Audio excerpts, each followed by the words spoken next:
Do you agree that 89% of the children who died from flu were unvaccinated?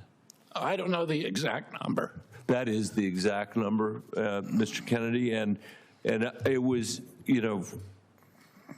I think of interest to a lot of people in America that you took down the communications from HHS on the flu, the importance of getting a vaccine when you first became the secretary. And I just wondered whether you regret having done that.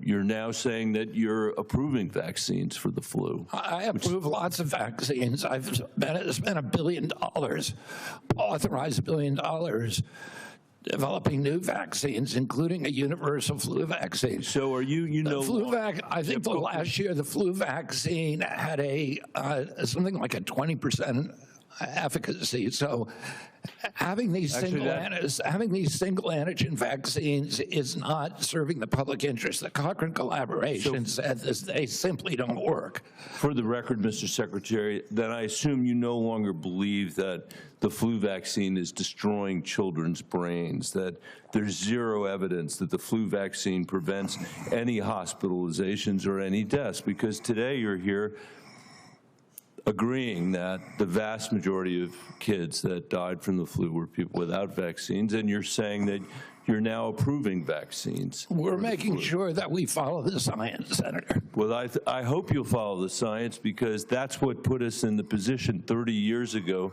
of essentially having measles declared at an end in the United States of America.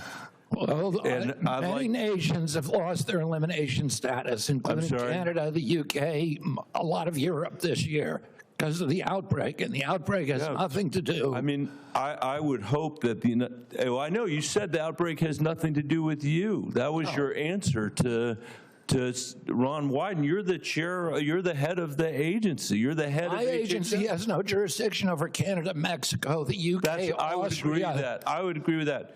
We are, I think everybody on this dais believes that the United States of America ought to be leading in these matters. That's why we're so discouraged by your cuts to NIH, because that's going to make it harder for us to lead. Support journalism you trust. Support PBS News. Donate now, or even better, start a monthly contribution today.